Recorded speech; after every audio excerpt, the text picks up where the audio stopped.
Hello students, welcome back to our physics class. We are discussing the second chapter, magnetic effects of electric current. So കഴിഞ്ഞ ക്ലാസ്സിൽ നമ്മൾ പഠിച്ചത് right hand thumb rule ആയിരുന്നു. എന്തായിരുന്നു മാക്സ്വെല്ലിന്റെ right hand thumb rule? ഒരു current carrying കണ്ടക്ടറിനെ നമ്മൾ നമ്മുടെ റൈറ്റ് ഹാൻഡ് കൊണ്ട് ഹോൾഡ് ചെയ്ത് കഴിഞ്ഞാല് അതിന്റെ മാഗ്നറ്റിക് ഫീൽഡ് കാണാനുള്ള ഒരു എളുപ്പ വഴിയായിരുന്നു അല്ലെ. എങ്ങനെയായിരുന്നു അത്? Suppose this is an current carrying conductor. ഈ കണ്ടക്ടറിനെ നമ്മൾ നമ്മുടെ റൈറ്റ് ഹാൻഡിനെ യൂസ് ചെയ്തിട്ട് ഇങ്ങനെ പിടിക്കുകയാണെന്നുണ്ടെങ്കിൽ ഇതിന് തമ്പ് ഇൻഡിക്കേറ്റ് ചെയ്യുന്നത് എന്തായിരുന്നു? ഈ കറണ്ട് ക്യാരിങ് കണ്ടക്ടറിലൂടെ ഫ്ലോ ചെയ്യുന്ന കറണ്ടിന്റെ ഡയറക്ഷൻ ആണ് അല്ലെ. ദെൻ കേൾഡ് ഫിംഗേഴ്സ് ഇൻഡിക്കേറ്റ് ചെയ്യുന്നത് എന്തിനായിരുന്നു? ഈ കറണ്ട് ക്യാരിങ് കണ്ടക്ടറിലുള്ള മാഗ്നറ്റിക് ഫീൽഡിന്റെ ഡയറക്ഷനെയാണ് അല്ലെ. അതായത് കേൾഡ് ഫിംഗേഴ്സ് ഏതിനെയാണ് ഇൻഡിക്കേറ്റ് ചെയ്യുന്നത്? അതിലെ മാഗ്നറ്റിക് ഫീൽഡിന്റെ ഡയറക്ഷൻ. അതൊന്നുകിൽ എങ്ങനെയായിരിക്കും? ക്ലോക്ക് വൈസ് ഡയറക്ഷൻ അല്ലെങ്കിൽ ആന്റി ക്ലോക്ക് വൈസ് ഡയറക്ഷനിലായിരിക്കും. ഓക്കെ, ദെൻ ഇത്രയും കാര്യങ്ങൾ നമ്മൾ പഠിച്ചു. ദെൻ കഴിഞ്ഞ ക്ലാസ്സുകളിൽ നമ്മൾ കണ്ട ആ ഒരു കറണ്ട് ക്യാരിങ് കണ്ടക്ടറിൽ എ ടു ബി ആയിരുന്നു കറണ്ടിന്റെ ഫ്ലോ ഡയറക്ഷൻ അല്ലെ. എയിൽ നിന്ന് ബിയിലേക്ക് ആയിരുന്നു ഈ ഒരു ഡയറക്ഷൻ, അതായത് ഇങ്ങനെയായിരുന്നു. ഇനി തിരിച്ച് ബിയിൽ നിന്ന് എയിലേക്കാണ് ആ കറണ്ട് ഫ്ലോ ചെയ്യുന്നതെങ്കിൽ എങ്ങനെയായിരിക്കും അതിന്റെ ഡയറക്ഷൻ വരിക? അതായത് മാഗ്നറ്റിക് ഫീൽഡിന്റെ ഡയറക്ഷൻ വരിക. അതുപോലെ റൈറ്റ് ഹാൻഡ് യൂസ് ചെയ്തിട്ട് എങ്ങനെയാണ് നമ്മൾ കണ്ടെത്തുക എന്നുള്ളത് നമുക്ക് നോക്കാം. ഓക്കെ, അപ്പൊ ഇത്രയും നേരം നമ്മൾ പറഞ്ഞത് എയിൽ നിന്ന് ബിയിലേക്കായിരുന്നു. ഇനി തിരിച്ചു വരികയാണ്, അതായത് ബിയിൽ നിന്ന് എയിലേക്കാവാണത്. അപ്പൊ നമ്മൾ എങ്ങനെ അതിനെ ഹോൾഡ് ചെയ്യാം? നമ്മുടെ റൈറ്റ് ഹാൻഡ് യൂസ് ചെയ്തിട്ട് ഈ ഒരു ഡയറക്ഷനിൽ ഇങ്ങനെയാണ് അതിനെ ഹോൾഡ് ചെയ്യുക. അതായത് തമ്പ് ഇൻഡിക്കേറ്റ് ചെയ്യുന്നത്, തമ്പ് ഡൗൺവേർഡ് ഡയറക്ഷൻ ആയി. അപ്പൊ തമ്പ് ഇൻഡിക്കേറ്റ് ചെയ്യുന്നത് എന്താണ്? ഇതിലൂടെ ഫ്ലോ ചെയ്യുന്ന കറണ്ടിന്റെ ഡയറക്ഷനെയാണ്, ഡൗൺവേർഡ് ഡയറക്ഷൻ. ദെൻ ഈ കേൾഡ് ഫിംഗേഴ്സ് ഏതിനെയാണ് കാണിക്കുന്നത്? കേൾഡ് ഫിംഗേഴ്സ് കാണിക്കുന്നത് ഇതിന്റെ മാഗ്നറ്റിക് ഫീൽഡിന്റെ ഡയറക്ഷനുമാണ്. മനസ്സിലായല്ലോ? അത് ഇപ്പോ നേരത്തെ അതായത് എയിൽ നിന്ന് ബിയിലേക്ക് ആയിരുന്നപ്പോ ഈ curled fingers anticlockwise ഡയറക്ഷനിലായിരുന്നു, ഇങ്ങനെയായിരുന്നു അല്ലെ, ആന്റി ക്ലോക്ക് വൈസ് ഡയറക്ഷൻ ആയിരുന്നു. പക്ഷെ ഈ ഒരു ഡയറക്ഷൻ വന്നപ്പോ അത് ക്ലോക്ക് വൈസ് ഡയറക്ഷൻ ആയി അല്ലെ. ക്ലോക്ക് കറങ്ങുന്ന ആ ഒരു ഡയറക്ഷനിലായി ഇതിന്റെ മാഗ്നറ്റിക് ഫീൽഡിന്റെ ഡയറക്ഷൻ. അപ്പൊ ഇത് ഓർത്ത് വെക്കാം. ഓക്കെ, അപ്പൊ കറണ്ട് ഫ്ലോയുടെ ഡയറക്ഷൻ മാറുമ്പോൾ അവിടെ മാഗ്നറ്റിക് ഫീൽഡിന്റെ ഡയറക്ഷനും എന്ത് ചെയ്യും? ചേഞ്ച് ചെയ്യും എന്നുള്ളത് മനസ്സിലാക്കി വെക്കുക. ഇനി നെക്സ്റ്റ്, ഇപ്പൊ ഇത്രയും നേരം നമ്മൾ ഡിസ്കസ് ചെയ്യുന്ന ഒരു സ്ട്രേറ്റ് ലൈൻ കണ്ടക്ടർ ആയിരുന്നു അല്ലെ. ഒരു സ്ട്രേറ്റ് ലൈൻ കണ്ടക്ടറിലൂടെ കറണ്ട് ഫ്ലോ ചെയ്യുന്ന കേസ് ആയിരുന്നു.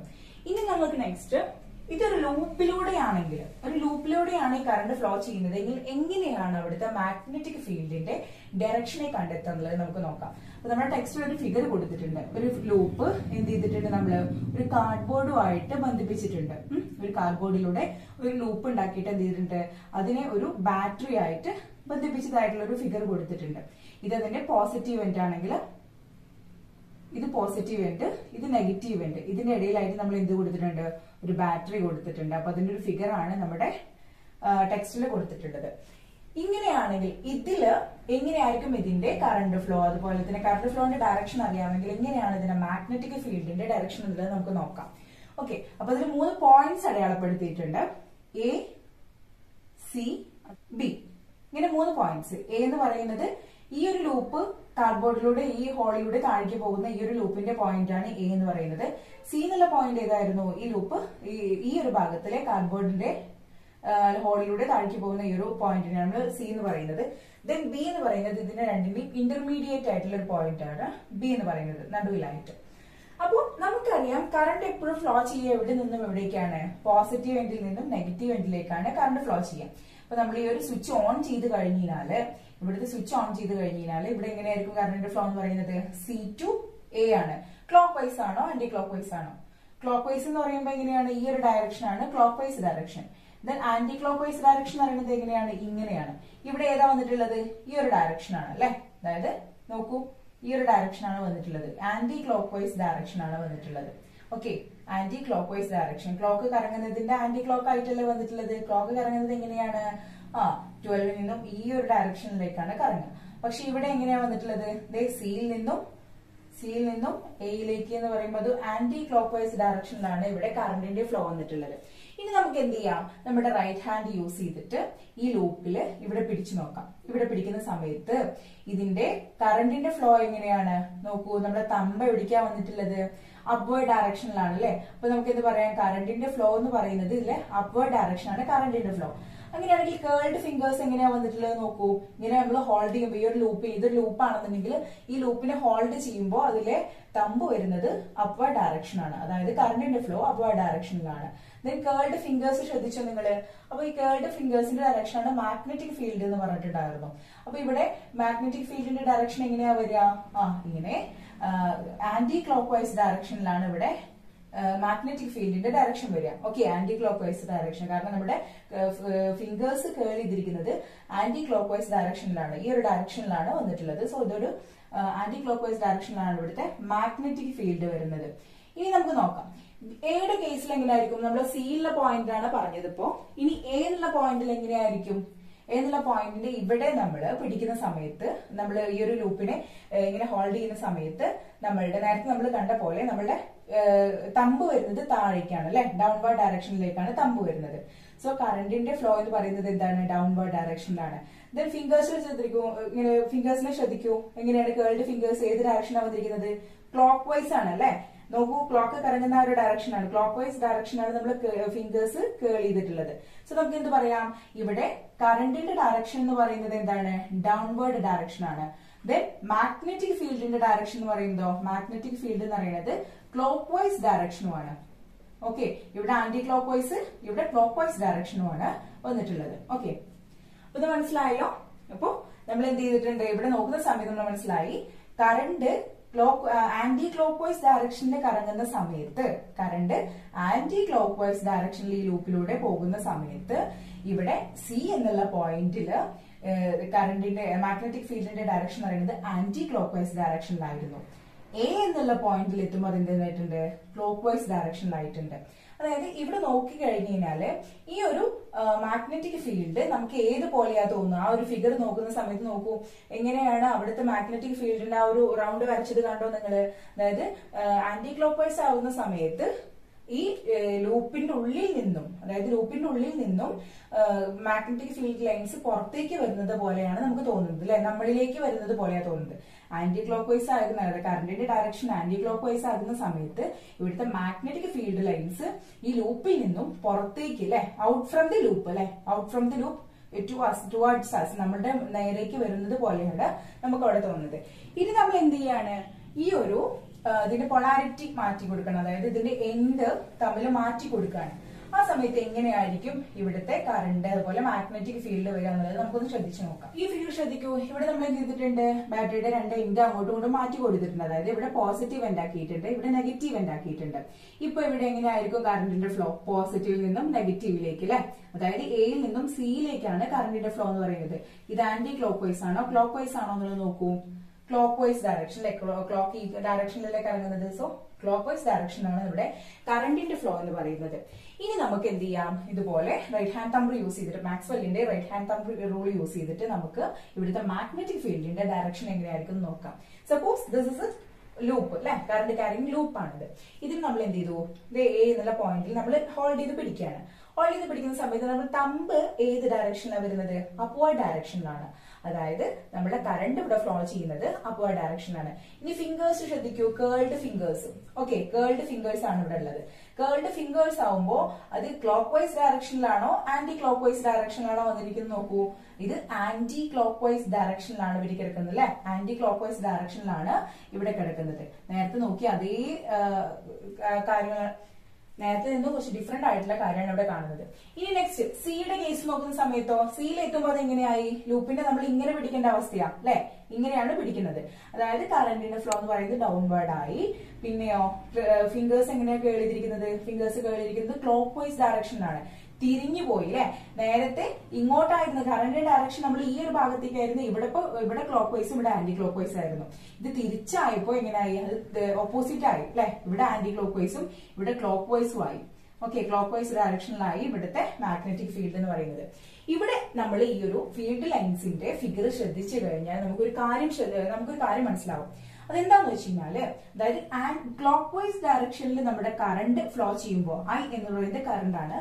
ക്ലോക്ക് വൈസ് ഡയറക്ഷനിൽ കറണ്ട് ഫ്ലോ ചെയ്യുമ്പോൾ ഈ ഫീൽഡ് ലൈൻസ് ലൂപ്പിന്റെ അകത്തേക്ക് പോകുന്നതായിട്ടാണ് നമുക്ക് ഫീൽ ചെയ്യുക. ഒരു ഫിഗർ ശ്രദ്ധിക്കൂ. അവിടെ എങ്ങനെയാണ്? ലൂപ്പിന്റെ രണ്ട് പോയിന്റ്സ് ആണ് അല്ലെ ഇത്, അതായത് കാർഡ്ബോർഡിന്റെ ഉള്ളിലേക്ക് പോകുന്ന എ എന്ന പോയിന്റും സി എന്ന പോയിന്റും.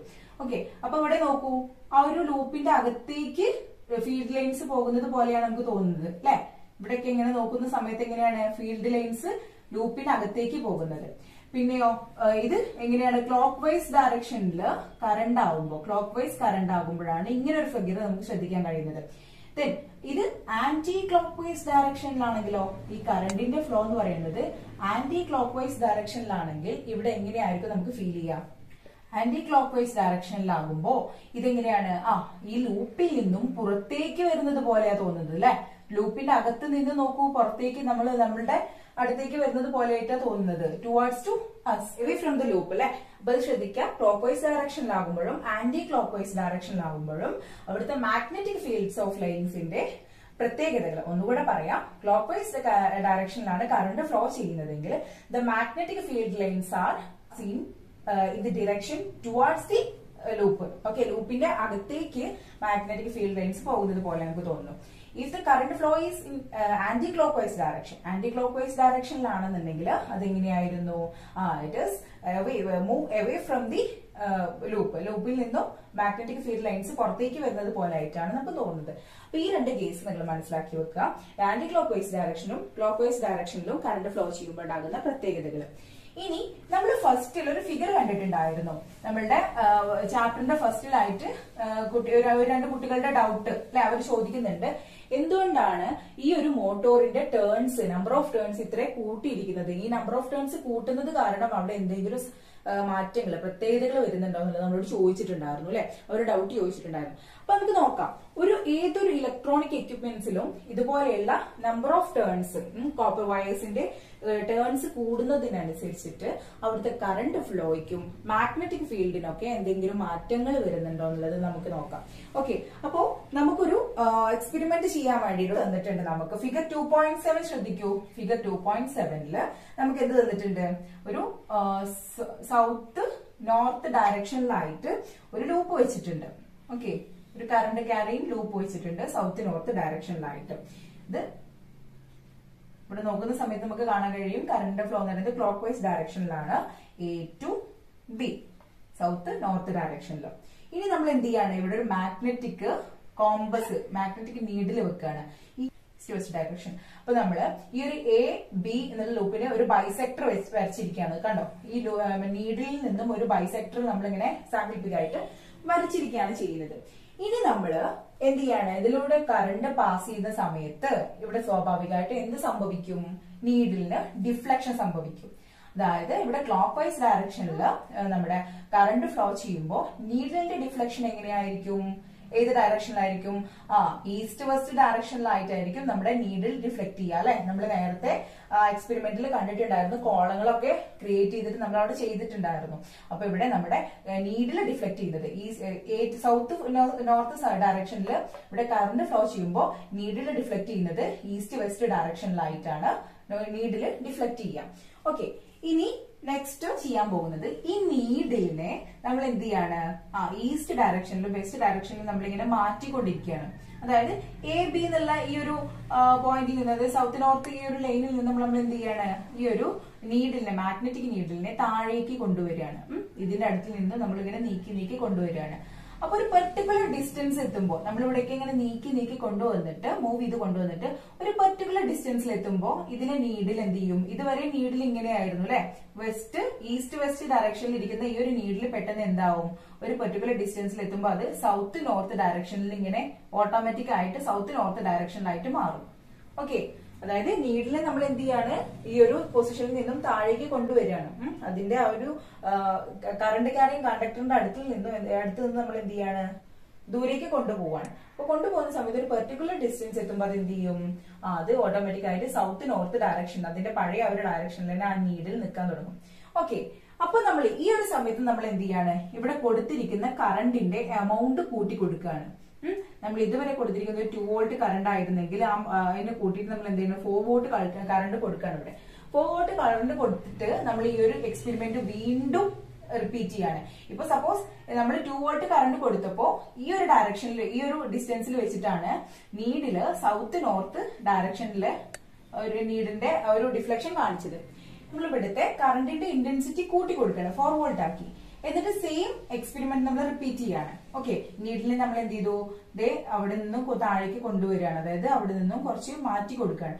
മാറ്റി കൊടുക്കുന്ന സമയത്ത് ഒരു പെർട്ടിക്കുലർ ഡിസ്റ്റൻസ് ഇത് എത്തുമ്പോൾ എന്ത് ചെയ്യും, അത് വീണ്ടും സൗത്ത് നോർത്ത് ഡയറക്ഷനിൽ ഇങ്ങനെ സൂചി ഡിഫ്ലക്ട് ചെയ്ത് നിൽക്കും. അതുവരെ ഈസ്റ്റ് വെസ്റ്റ് ഡയറക്ഷനിൽ നിന്നിരുന്ന ആ ഒരു നീഡില് കുറച്ചിങ്ങനെ കൊണ്ടുവരുമ്പോൾ അത് ഓട്ടോമാറ്റിക് ആയിട്ട് ഈ ഒരു ഡയറക്ഷനിൽ ഇങ്ങനെ നിൽക്കും. സൗത്ത് നോർത്ത് ഡയറക്ഷനിലായിട്ട് ആ നീഡിൽ ഡിഫ്ലക്ട് ചെയ്യാൻ തുടങ്ങും. അപ്പൊ ഇത് എന്താണ് ഉദ്ദേശിക്കുന്നത്, എന്താണ് ഇവിടെ നമുക്ക് മനസ്സിലാക്കാൻ കഴിയുക? നമ്മളിവിടെ കറണ്ട് കൂട്ടി കൊടുത്തു, അതുപോലെ തന്നെ ഇവിടെ രണ്ട് ഡിഫറെന്റ് ഡിസ്റ്റൻസിൽ എത്തിയപ്പോ, അതായത് 2 വോൾട്ടില് വളരെ കുറഞ്ഞ ഡിസ്റ്റൻസ് എത്തിയപ്പോ അത് എന്ത് ചെയ്തു, അതിന്റെ നീഡില് സൗത്ത് നോർത്ത് ഡയറക്ഷനിൽ ഡിഫ്ലക്ട് ചെയ്തു അല്ലെ. പക്ഷെ 4 വോൾട്ട് കറണ്ട് നമ്മളിവിടെ കൊടുത്തപ്പോ കുറച്ചുകൂടെ ഡിസ്റ്റൻസിൽ എത്തിയപ്പോഴാണ് സൗത്ത് നോർത്ത് ഡയറക്ഷനിലായത്. ഇത് എന്താ മീൻ ചെയ്യുന്നത്? ഇവിടെ നമ്മൾ എന്ത് ചെയ്യാണ്, ഇവിടെ ഈ ഒരു നീഡിലിനെ താഴേക്ക് ഇവിടുന്ന് ഈ ഒരു ലൂപ്പിൽ നിന്ന് മാറ്റി കൊണ്ടുവരുമ്പോൾ ഒരു പെർട്ടിക്കുലർ ഡിസ്റ്റൻസിൽ എത്തുമ്പോൾ അതിന്റെ ആ ഒരു മാഗ്നറ്റിക് എഫക്ട് നഷ്ടപ്പെടുകയാണ് ചെയ്യുന്നത്. നമ്മൾക്കറിയാം ഒരു മാഗ്നറ്റിന് ചുറ്റും എന്തുണ്ട്, മാഗ്നറ്റിക് ഫീൽഡ്സ് ഓഫ് ലൈൻസ് ഉണ്ട്, ഒരു മാഗ്നറ്റിക് ഫീൽഡ് ഉണ്ടായിരുന്നു അല്ലെ. അപ്പൊ ഈ ഒരു പെർട്ടിക്കുലർ ഡിസ്റ്റൻസിൽ എത്തുമ്പോൾ എന്താ ചെയ്യുന്നത്, ഈ മാഗ്നറ്റിക് ഫീൽഡ് കവർ ചെയ്യാണ് ചെയ്യുന്നത്. അപ്പൊ മാഗ്നറ്റിക് ഫീൽഡ് കഴിഞ്ഞു കഴിഞ്ഞാൽ അത് എന്ത് ചെയ്യും, ആ നീഡില് പഴയ പോലെ സൗത്ത് നോർത്ത് ഡയറക്ഷൻ ആവുകയാണ് ചെയ്യുന്നത്. ഓക്കെ, അപ്പൊ ഇവിടെ 2 വോൾട്ടിന്റെ കേസിൽ പറഞ്ഞപ്പോ ഇതിന് എന്തുണ്ട്, കുറച്ച് മാഗ്നറ്റിക് ഫീൽഡ് എഫക്റ്റേ ഉള്ളൂ. 2 വോൾട്ട് കറണ്ട് കൊടുത്തപ്പോ മാഗ്നറ്റിക് എഫക്ട് ഇവിടെ കുറവായിരുന്നു. പക്ഷെ 4 വോൾട്ട് കറണ്ട് കൊടുത്തപ്പോ മാഗ്നറ്റിക് എഫക്ട് കുറച്ചുകൂടെ കൂടി. അതായത് ഫീൽഡ് ലൈൻസിന്റെ എണ്ണം കുറച്ചുകൂടെ കൂടി, അതിന്റെ മാഗ്നറ്റിക് ഇന്റൻസിറ്റി കൂടുകയാണ് ചെയ്തിട്ടുള്ളത്. അപ്പോ നമുക്ക് എന്ത് മനസ്സിലായി, കറണ്ട് കൂടുന്നതിനനുസരിച്ചിട്ട് അല്ലെ, കറണ്ട് ക്യാരിയിങ് കണ്ടക്ടറിലെ കറണ്ട് കൂടുന്നതിനനുസരിച്ചിട്ട് മാഗ്നറ്റിക് എഫക്ട് കൂടുന്നുണ്ട് അല്ലെ, അതിന്റെ മാഗ്നറ്റിക് എഫക്ട് കൂടുന്നുണ്ട്. ഇതുപോലെ തന്നെ നമ്പർ ഓഫ് ടേൺസും ഇതേ കേസ് തന്നെയാണ് പറയുന്നത്. അതായത് നമ്മൾ ഈ ഒരു കറണ്ട് ക്യാരിയിങ് കണ്ടക്ടറിൽ ഒരുപാട് നമ്പർ ഓഫ് ടേൺസ് കൊടുക്കുകയാണെങ്കിൽ, അതായത് കമ്പിച്ചുരുളുകൾ, നമ്മൾ കോപ്പർ വയർ ആണല്ലോ സാധാരണ നമ്മൾ പറഞ്ഞിട്ടുണ്ടായിരുന്നു ഫസ്റ്റിൽ തുടങ്ങിയപ്പോ 2 ടൈപ്സ് ഓഫ് മാഗ്നറ്റ് പറഞ്ഞിട്ടുണ്ടായിരുന്നു, ബാർ മാഗ്നറ്റും ഇലക്ട്രോ മാഗ്നറ്റും പറഞ്ഞിട്ടുണ്ടായിരുന്നു. അപ്പൊ ഈ ഇലക്ട്രോ മാഗ്നറ്റിൽ നമ്മൾ ധാരാളം ടേൺസ് കൊടുത്തിട്ടുണ്ട് അല്ലെ, അതായത് കോപ്പർ വയർ കൊണ്ട് ഒരുപാട് ടേൺസ് കൊടുത്തിട്ടുണ്ടെന്ന് പറഞ്ഞിട്ടുണ്ടായിരുന്നു.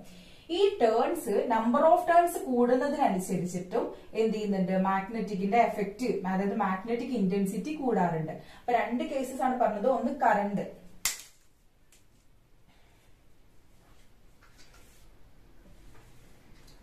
ഒന്നാമത്തേത് ഇന്റൻസിറ്റി ഓഫ് കറണ്ട്. കറണ്ടിന്റെ ഇന്റൻസിറ്റി കൂടുന്നതിനനുസരിച്ചിട്ട് എന്ത് ചെയ്യും, മാഗ്നറ്റിക് എഫക്ട് കൂടുന്നു. രണ്ടാമത്തത് നമ്പർ ഓഫ് ടേൺസ് ആണ് പറയുന്നത്, number of turns. Okay, number of turns കൂടുന്നതിനനുസരിച്ചിട്ടും എന്താണ്, ഇവിടുത്തെ മാഗ്നറ്റിക് എഫക്ട് കൂടുകയാണ് ചെയ്യുന്നത്. അപ്പോ ഫോർ എക്സാമ്പിൾ നമുക്കൊരു എക്സാമ്പിൾ നോക്കാം. അതായത് നമ്മളൊരു സോഫ്റ്റ് അയൺ കോർ എടുത്തിരിക്കുകയാണ്. ഈ സോഫ്റ്റ് അയൺ കോറിൽ നമ്മള് 1, 2, 3, 4 ചുറ്റുകൾ കൊടുത്തിട്ട് ഒരു ഇലക്ട്രോ മാഗ്നറ്റ് ഉണ്ടാക്കിയിരിക്കുകയാണ്. ഇലക്ട്രോ മാഗ്നറ്റിന്റെ പ്രത്യേകത നമുക്കറിയാം, അതൊരു ടെമ്പററി മാഗ്നറ്റ് ആണ് അല്ലെ. നമുക്ക് വീട്ടിലൊക്കെ ഉണ്ടാക്കാൻ പറ്റുന്ന താൽക്കാലികമായിട്ട് ഉണ്ടാക്കാൻ കഴിയുന്ന ഒരു മാഗ്നറ്റ് ആണ് ഇലക്ട്രോ മാഗ്നറ്റ് എന്ന് പറയുന്നത്. ഇനി മറ്റൊരു ഇലക്ട്രോ മാഗ്നറ്റ് എടുത്തിരിക്കുകയാണ്. ഒരു സോഫ്റ്റ് അയൺ കോർ എടുത്തിട്ട് നമ്മൾ എന്ത് ചെയ്യാണ്, അതിന് മുകളിൽ ഇതുപോലെ കോപ്പർ വയേഴ്സ് ഇങ്ങനെ നമ്പർ ഓഫ് ടേൺസ് ചുറ്റാണ്. 3, 4, 5, 6 ടേൺസും ഇവിടെ 4 ടേൺസും ആണുള്ളത്. ഇതിൽ ഏതിനായിരിക്കും ഏറ്റവും കൂടുതൽ മാഗ്നറ്റിക് ഇന്റൻസിറ്റി ഉണ്ടായിരിക്കുക, മാഗ്നറ്റിക് എഫക്ട് ഏറ്റവും കൂടുതൽ ആർക്കായിരിക്കും? ഒബ്വിയസ്ലി അത് ഇയാൾക്കായിരിക്കും അല്ലെ. ബി എന്നുള്ള ഈ ഒരു ഇലക്ട്രോ മാഗ്നറ്റിന്റെ ആയിരിക്കും ഏറ്റവും കൂടുതൽ മാഗ്നറ്റിക് എഫക്ട് അല്ലെങ്കിൽ മാഗ്നറ്റിക് ഇന്റൻസിറ്റി ഉണ്ടായിരിക്കും. കാരണം എന്താണ്, ഇവിടുത്തെ നമ്പർ ഓഫ് ടേൺസ് കൂടുതലാണ്. അപ്പൊ നിങ്ങൾക്ക് എക്സാമിന് ഇങ്ങനെ പിക്ചർ തന്നിട്ട് ചോദിക്കും, ഇതിൽ ഏതിനാണ് ഏറ്റവും കൂടുതൽ മാഗ്നറ്റിക് ഇന്റൻസിറ്റി ഉണ്ടായിരിക്കുക എന്നുള്ളത്. സോ ഇത് പറയണം, ഇതിലെ നമ്പർ ഓഫ് ടേൺസ് നോക്കിയിട്ട് നമുക്കത് കണ്ടുപിടിക്കാം. എത്ര നമ്പർ ഓഫ് ടേൺസ് കൂടുന്നതിനനുസരിച്ചിട്ട് എന്ത് ചെയ്യും, അവിടുത്തെ മാഗ്നറ്റിന്റെ മാഗ്നറ്റിസം അല്ലെങ്കിൽ മാഗ്നറ്റിക് ഇന്റൻസിറ്റി കൂടുകയാണ് ചെയ്യുന്നത്. ഇനി നിങ്ങളോട് പറയാണ്, ഇതിൽ നമ്മൾ ഒരു 2 വോൾട്ട് കറണ്ട് കൊടുത്തു, അല്ലെങ്കിൽ നമ്മൾ ഇതിലൊരു 10 വോൾട്ട് കറണ്ട് കൊടുത്തിട്ടുണ്ട്. 10 വോൾട്ട് കറണ്ട് കൊടുത്തു, ഇതിന് നമ്മളൊരു 2 വോൾട്ട് കറണ്ട് കൊടുത്തു. ഇതിൽ ഇനിയിപ്പോ ഏതിനായിരിക്കും ഏറ്റവും കൂടുതൽ മാഗ്നറ്റിസം അല്ലെങ്കിൽ മാഗ്നറ്റിക് ഇന്റൻസിറ്റി ഉണ്ടായിരിക്കുക എന്ന് ചോദിച്ചാൽ നമുക്ക് ഇത് പറയാം, ഇവിടെ 10 വോൾട്ട് വരെ കൂട്ടി കൊടുത്തിട്ടുണ്ട്, 4 ടേൺസ് ഉണ്ട്. ഇവിടെ 2 വോൾട്ടേ ഉള്ളൂ, പക്ഷെ 6 ടേൺസും ഉണ്ട്. അപ്പൊ ഏതായിരിക്കും? ഓൾമോസ്റ്റ് ചെറിയൊരു ഡിഫറൻസ് ഉണ്ടായിരിക്കുള്ളൂ. പക്ഷെ എന്നാലും ഇവിടെ 10 വോൾട്ട് കറണ്ട് കൊടുത്ത്, കാരണം ഏറ്റവും കൂടുതൽ ഇന്റൻസിറ്റി നമ്മളെ എ എന്നുള്ള ഇലക്ട്രോ മാഗ്നറ്റിനായിരിക്കും. കാരണം ഇവിടെ 10 വോൾട്ട് വരെ കൂട്ടി കൊടുത്തിട്ടുണ്ട്. അപ്പൊ നമ്മൾ കണ്ടു 2 കേസസ് ആണ്. ഇവിടെ ഇലക്ട്രോ മാഗ്നറ്റിക് എഫക്ട് അല്ലെങ്കിൽ മാഗ്നറ്റിക് ഇന്റൻസിറ്റി കൂട്ടുന്ന 2 ഫാക്ടേഴ്സ് ആണ്, ഇന്റൻസിറ്റി ഓഫ് ദ കറണ്ടും നമ്പർ ഓഫ് ടേൺസും. ഇത് മനസ്സിലാക്കി വെക്കുക.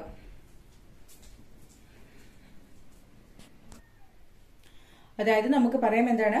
The strength of magnetic field increases when the number of turns of the coil or current increased. അതായത് ഒരു മാഗ്നറ്റിക് ഫീൽഡ് ഒരു മാഗ്നറ്റിക് ഫീൽഡിന്റെ സ്ട്രെങ്ത് ഇൻക്രീസ് ചെയ്യുന്നത് അതിലെ നമ്പർ ഓഫ് ടേൺസ്, കോയിലിലെ നമ്പർ ഓഫ് ടേൺസ് കൂടുന്നതിനനുസരിച്ചിട്ടും അതുപോലെ തന്നെ അതിലൂടെയുള്ള കറന്റ് കൂട്ടുന്നതിനനുസരിച്ചിട്ടാണ് അതിന്റെ മാഗ്നറ്റിക് ഫീൽഡിന്റെ സ്ട്രെങ്ത് കൂടുന്നത് എന്നുള്ളത് മനസ്സിലാക്കി വെക്കുക. സോ ഇത് നമുക്ക് ഇത്രയും മതി. നെക്സ്റ്റ് ക്ലാസ്സിൽ നമുക്ക് സോളിനോയിഡ് എന്നുള്ള ഒരു സബ് ടോപ്പിക് ഡിസ്കസ് ചെയ്യാം. So thank you students.